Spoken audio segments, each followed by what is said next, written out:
நாளைக்கான வீடியோ தாங்க வந்திருக்கு. வீடியோ வந்து சூப்பரா இருந்துச்சு அப்படின்னு தாங்க சொல்லணும். கடைசியில வந்து விஜயோட முகத்திரைய வந்து டாக்டர வச்சே வந்து எல்லாரும் முன்னாடி கிழிச்சிட்டாங்க அப்படின்னு தாங்க சொல்லணும். நம்ம வீரா, மாறன் 2 பேருமே சேர்ந்து. அதெல்லாம் பார்க்குறக்குமா சேனல மட்டும் மறக்காம லைக் அண்ட் சப்ஸ்கிரைப் மட்டும் பண்ணிருங்க.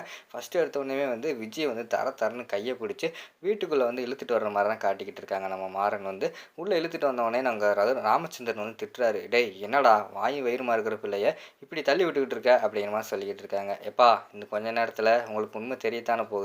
அவ மாசமாவே இல்ல." அப்படிங்கிற மாரி சொல்லிக்கிட்டு இருக்காங்க.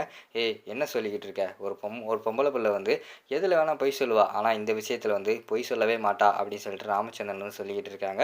"ஓ! அந்த அளவுக்கு நீங்க நம்பிக்கிட்டு இருக்கீங்களா? இந்த நம்பிக்கை இருக்கிறதுனால தான் அவ இத்தன நாளா வந்து உங்கள எல்லாத்தையும் ஏமாத்திக்கிட்டு இருந்திருக்கா." அப்படிங்கிற மாரி சொல்லிக்கிட்டு இருக்காங்க. "ஏய் இங்க பாரு தேவையில்லாம ஏதாவது பேசிக்கிட்டு இருக்காத. ஃபங்ஷன வந்து கெடுக்கணும்னே சொல்லிட்டு நீ ஏதாவது பேசிக்கிட்டு இருக்கியா?" அப்படிங்கிற மாரி சொல்றாங்க. இங்க பாருங்கப்பா, நான் எதுக்கு தேவையில்லாம இதெல்லாம் பேசிக்கிட்டு இருக்கேன். எல்லாமே ஆதாரத்தோட தான் பேசிக்கிட்டு இருக்கேன் அப்படிங்கிற மாரி சொல்லிக்கிட்டு இருக்காங்க. ஆதாரமா? என்ன ஆதாரம்? அப்படிங்கிற மாரி சொல்லிட்டு அந்த இடத்துல கேட்குறாங்க. இந்தாங்க இதான் ஆதாரம் அப்படிங்கிற மாரி சொல்லிட்டு அந்த இடத்துல வந்து அந்த ரிப்போர்ட் இருக்குல்ல, டாக்டர் வந்து குடுத்த ரிப்போர்ட்ட வந்து எல்லார் முன்னாடியுமே காட்டுறாங்க. அத வந்து படிச்சவங்கலாம் வாங்கி பார்க்காங்க. பார்த்துட்டு, "என்ன இது வந்து நெகட்டிவ்னு வந்திருக்கு. இந்த பிள்ளை வந்து மாசமாவே இல்ல போலயே!" அப்படிங்கிற மாரி சொல்லிட்டு எல்லாருமே அந்த இடத்துல வந்து தெரிஞ்சிருச்சு. பார்த்துட்டீங்களா? எல்லாருமே கேட்டுக்கிட்டீங்களா? இவ வந்து மாசமாவே இல்ல. இந்த வீட்ட கெடுக்கிறதுக்காக தான் இவ வந்து மாசமா இருக்கேன்னு சொல்லிட்டு பொய் சொல்லி இந்த வீட்லயே வந்து ஒட்டிக்கிட்டு இருக்கா அப்படிங்கிற மாரி சொல்லிட்டு அந்த இடத்துல வந்து நம்ம மாறன் வந்து சொல்ற மாரி காட்டுறாங்க. ராமச்சந்திரன் வந்து மாறன் மேல வந்து அந்த அளவு நம்பிக்கை இல்லாதனால நம்ப மாட்டேங்காரு. "டேய் ஏதாவது சொல்லிட்டு அவள வந்து தேவையில்லாம பழி போட்டுக்கிட்டு இருக்காரா?" அப்படிங்கிற மாரி சொல்லிக்கிட்டு இருக்காங்க. "நெனச்சேன் நீங்க என்ன கொண்டு வந்து காட்டினாலும் என்னைய நம்ப மாட்டீங்கன்னு சொல்லிட்டு நெனச்சேன். அதனால தான் இந்தா உங்க ஃபேமிலி டாக்டர் இருக்காரே, நம்ம குடும்பத்துக்கு நல்லது கெட்டது எதுனாலும் பார்க்குற இவர் தான். அவர்கிட்டயே கேட்டு பாருங்க." அப்படிங்கிற மாரி சொல்லிக்கிட்டு இருக்காங்க. இங்கிட்டு வந்து விஜய்க்கு என்ன பண்றதுன்னே தெரியல. எல்லாமே வந்து நமக்கு எதிரா நடந்துகிட்டு இருக்கே. இப்போ வந்து நம்மளால எதுவுமே பண்ண முடியாது. என்ன நடக்குதுதான் பார்ப்போம் அப்படின்னு சொல்லிட்டு அவங்க பயத்திலே நின்னுகிட்டு இருக்கிற மாரி தான் காட்டுறாங்க. டாக்டர் வந்து உண்மைய சொல்றாங்க. சார் என்னைய மன்னிச்சிடுங்க சார். நான் உங்க ஃபேமிலி டாக்டரா இருந்துக்கிட்டே இந்த பொய்ய வந்து உங்ககிட்ட சொல்லியிருக்க கூடாது. இருந்தாலும் எனக்கு வேற வழியே தெரியல. நான் வந்து வசமா மாட்டிக்கிட்டேன் இவகிட்ட. அதனால தான் வந்து எல்லார்கிட்டயுமே வந்து மாசமா இருக்கான்னு சொல்லிட்டு நான் பொய் சொல்ல வேண்டிய சூழ்நிலை வந்துருச்சு. என்னைய மன்னிச்சுக்கோங்க. ஆனா இந்த பொண்ணு வந்து மாசமாவே இல்ல. நான் வந்து பொய் சொல்லிட்டேன் அப்படிங்கிற மாரி சொல்றாங்க. சார் என்ன சார் நீங்க படிச்சவங்க, எல்லாம் தெரிஞ்சவங்க.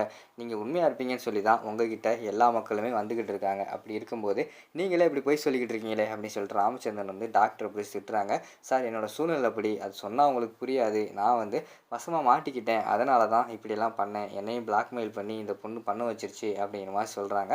ராமச்சந்திரனுக்கு வந்து பயங்கரமான கோவம் ஆயிருது. அதாவது வந்து நம்ம விஜய் வந்து மாசமாவே இல்ல அப்படின்னு சொல்லிட்டு அந்த இடத்துல எல்லாருமே சொல்லிட்டாங்கல்ல.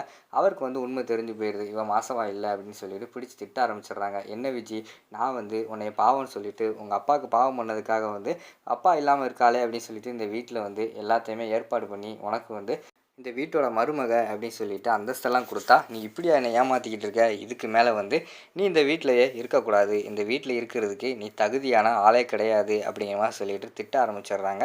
அந்த இடத்துல வந்து விஜய் வந்து நடிக்க ஆரம்பிச்சுடுறாங்க. இதுக்கு மேலயும் நம்ம வந்து வாய மூடிக்கிட்டு இருந்தா நம்மளையே வீட்ட விட்டு வெளியில அனுப்பிருவாங்க. உடனடியா ஏதாவது ஒரு பிளான் போடணும்னு சொல்லிட்டு, மாமா என்னைய மன்னிச்சிடுங்க மாமா. நான் என்னமோ வந்து பொய் சொன்னது உண்மதான். நான் வந்து அப்படி சொல்லியிருக்க கூடாது. ஆனா ஏன் சொன்னேன்னு சொல்லிட்டு யாராவது கேளுங்களேன்." அப்படிங்கிற மாரி சொல்றாங்க. "இங்க பாரு ஏதாவது பொய் சொல்லிட்டு ஏமாத்திட்டு அதுக்கு வந்து காரணத்த தேடாத." அப்படிங்கிற மாரி சொல்லிக்கிட்டு இருக்காங்க.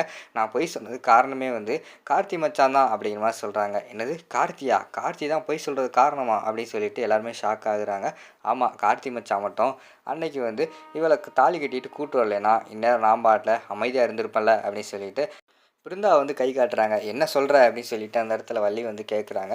"ஆமா சித்தி, கார்த்தி மச்சான் வந்து போய் பிருந்தாவ தாலி கட்டி வீட்டுக்கு கூட்டு வந்துட்டாங்க. எனக்கு என்ன பண்ணுறதுன்னே தெரில. நானே வந்து கார்த்தி மச்சான் கூட வந்து சேர்ந்து சந்தோஷமா வாழலாம்னு சொல்லிட்டு மனசில் அவ்வளோ ஆசையை வந்து வளர்த்து வச்சுருந்தேன். கடைசியில் வந்து எனக்கு பிருந்தா தான் வேணும்னு சொல்லிட்டு பிருந்தாவை கல்யாணம் பண்ணிட்டா நான் என்ன பண்ணுவேன்? அதனால தான் வந்து இந்த வீட்டில் குழந்தை பெற்றா தான் நமக்கு வந்து முன்னுரிமை கிடைப்போம். நமக்கு வந்து ஒரு வாழ்க்கை கிடைக்கும்." அப்படின்னு சொல்லிட்டு ஒரு பொய்யான திட்டம் போட்டு நான் வந்து மனசில் ஆசையை வளர்த்துக்கிட்டு இப்படிலாம் பொய் சொல்லிட்டேன் அப்படிங்கிற மாரி சொல்லிட்டு அந்த இடத்துல காலில் விழுந்து கதற ஆரம்பிச்சிடுறாங்க. ராமச்சந்திரன் மனசு வந்து அந்த இடத்துல குளிர ஆரம்பிச்சிருது. ஏதோ வாழ்க்கையை வந்து காப்பாத்துறதுக்காக தான் அவ இப்படிலாம் பண்ணியிருக்கா அப்படின்னு சொல்லிட்டு அவர் அந்த இடத்துல வந்து பரிதாபப்பட்டு பாவப்படுற மாரி தான் காட்டுறாங்க. அதோட பார்த்துக்கிட்டிங்கன்னா அந்த வீடியோ வந்து முடிச்சிடுறாங்க.